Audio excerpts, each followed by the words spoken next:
Joe Maguire.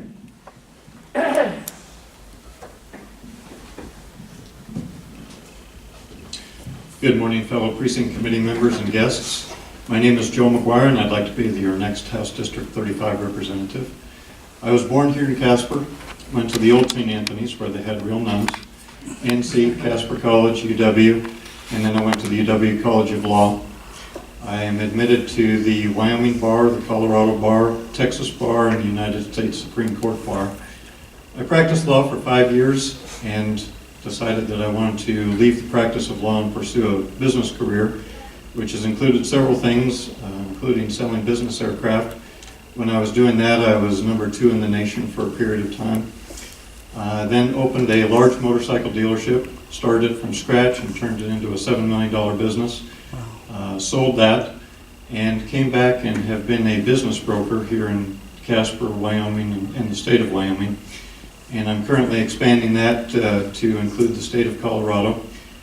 Last year, my little office, I was number 10 in the nation for the Murphy Business System, which shocked everybody. It kind of has been a dream career for me. I enjoy being involved with business people and working with them and helping them move either into or out of business or help to merge a business. I'm married. I have 2 wonderful children who are here with me. They're both attending Kelly Walsh. One of them, today is her birthday. She's turning 18. But to know me is to know my parents.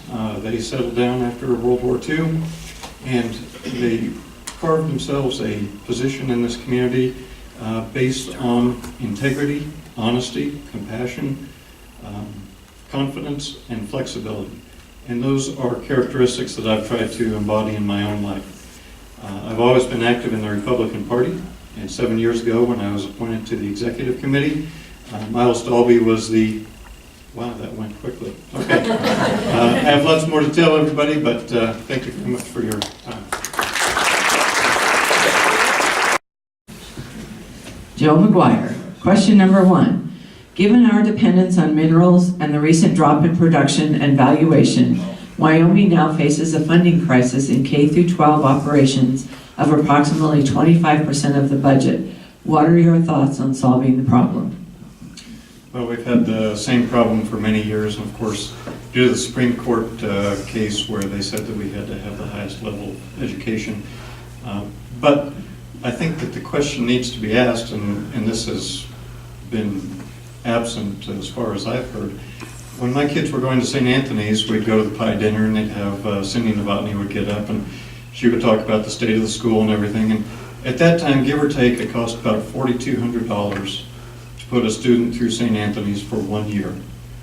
Well, as everybody knows, we're paying $17,800 per student per year in the state of Wyoming. And I think it's a fair question to ask, are the students in the public schools getting a 4-time better education than the kids at St. Anthony's?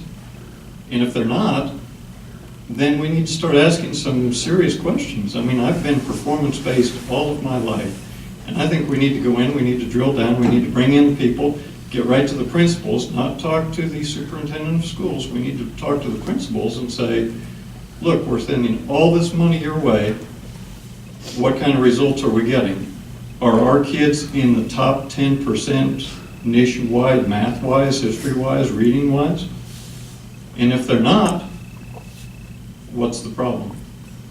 And then we need to work backwards from there. I mean, there are problems, but ultimately, education to me is extraordinarily important, and I would continue making sure that our schools are funded adequately, but they need to be operating at the highest level. Expansion of Medicaid to able-bodied childless adults has been an issue over the last several years.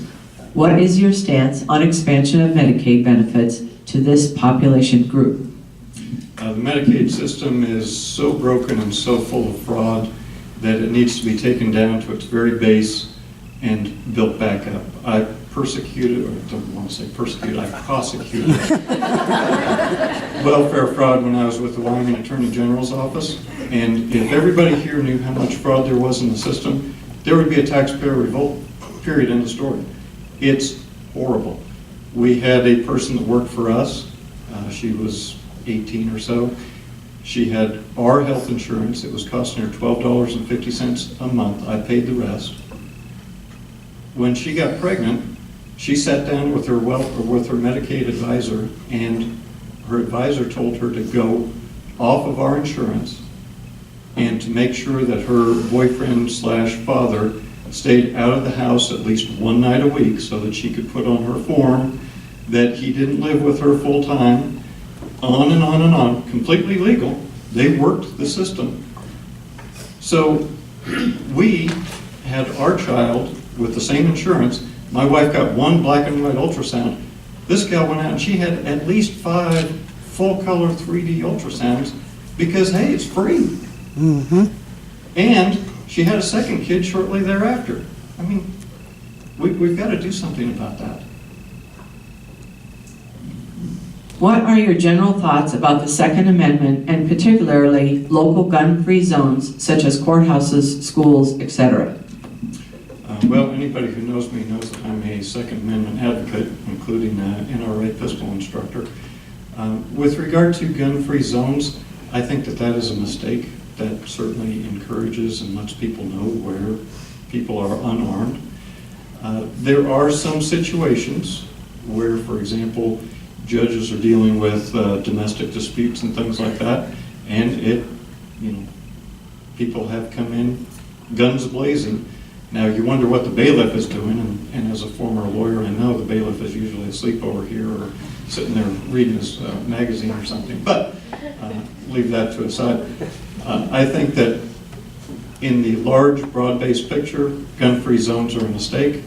However, I'm the type of person that I think you always have to look at. There's always going to be some exceptions, and every once in a while our personal liberties have to be drawn in a little bit for the safety of others. And there may be some situations with regard to courthouses and things like that where you do have to look at it carefully. Certainly if you go out to the airport, as soon as you cross that magic line to get on an airplane, there ain't no guns there. So there are going to be situations where there will be gun-free zones. Economic diversification is a buzzword in Wyoming. What does that mean to you, and what are your thoughts on diversifying Wyoming's economy? It's been the same argument ever since I was a kid, and we have a problem. We are a commodity-based, commodity-driven economy, always have been. As a legislator, you can't create any jobs. No politician ever creates any meaningful jobs. But what you can do is you can set the table and you can make it easy and attractive for businesses to come in and to do business and to prosper and to bring in more people. We enjoy the lowest tax rate, and in fact Wyoming has consistently been voted as one of the 1 or 2 best places to do business in the country based on our legislative agendas, very low tax base, no personal income tax, et cetera, et cetera. We have a couple problems. We have a lot of wind, and we don't have a lot of shopping, and we don't have a lot of trees. And so that makes it difficult for people to relocate and bring their businesses here. All that we can do is we can set the table, and we can make sure that our administrative agents, et cetera, are welcoming to businesses and help businesses. I have been in places where the OSHA inspector comes in, and the first thing that they want to do is they want to write you a citation, and if they see somebody without their safety glasses on, you got a ticket and a fine, instead of them saying, hey, don't you think it'd be a good idea for everybody to have safety glasses? And you respond, yes, we have a policy. That is our policy. And maybe he took them off for a second to look at something up close. But those are things, I wish that we had more time, but yes. Final question.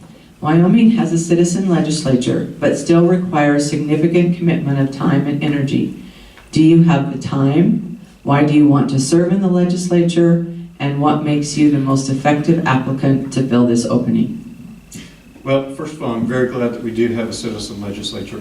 I think it's very important, and I'm also in favor of term limits. I think it's important for people to stay in the community, and I have lived in places where the legislators are professionals, and as soon as they're elected, they disappear off to the Capitol and you never see them again. It's important to have our people here, and to come to meetings just like this. I see some of our other legislators. You can talk to them, you can explain to them what's good or what's bad, and they have an opportunity to interact with you. Yes, I do have the time. I run my own business, and I have people that I have brought in who can help me and cover while I'm gone. And I think that I will be effective for several reasons. First of all, I'm not the smartest guy in the room, so people can explain things to me and help me understand. But the other thing is that I have the ability to see things from both sides, and I think that that's very important. A lot of people lack the ability to understand or even try to understand something from both sides, and there's always two sides to every position, to every argument, and usually both people are right to a degree, and everybody thinks that compromise is a dirty word, but it's really not.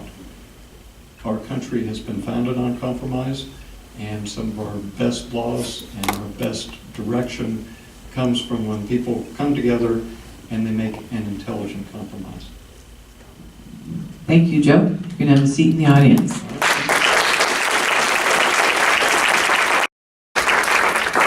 Joe Maguire.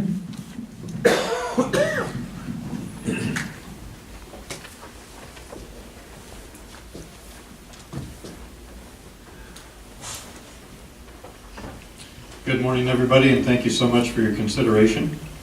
This is definitely an important decision. Our country really has been in a crossroads, and fortunately, I see a light at the end of the tunnel, and I think that we're heading in the right direction.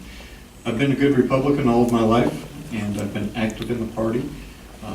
When I first got on the executive committee, we had $800 in the bank and hadn't paid our county shares in years. Thanks to the leadership of Chairperson Bonnie Foster, we now are fully paid on our county shares. We had enough money to contribute to the elected officials this year for their campaigns, and we have a big surplus in the bank, which is the first time ever. And it's important because it takes money to run a political party, and it takes money to even have this room here today. I was active in all of the fundraisers, and along with my mom, we have contributed the maximum amount when the major donor letter comes out every year. But I think one of the most important things is it's important for your legislators to be available and to be there not just during election season, but to be there so that you can talk to them and to be approachable.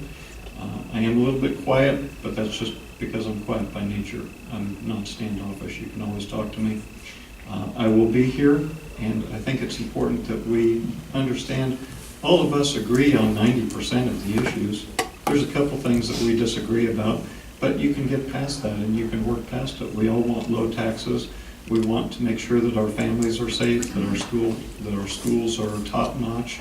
We want to make sure that our decisions are, that we can have freedom to make decisions that help us move forward with our lives.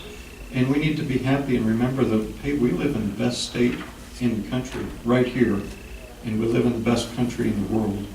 And for that, or with that thought, I would say, I hope that you'll vote for me, and I look forward to representing everybody, and happy New Year.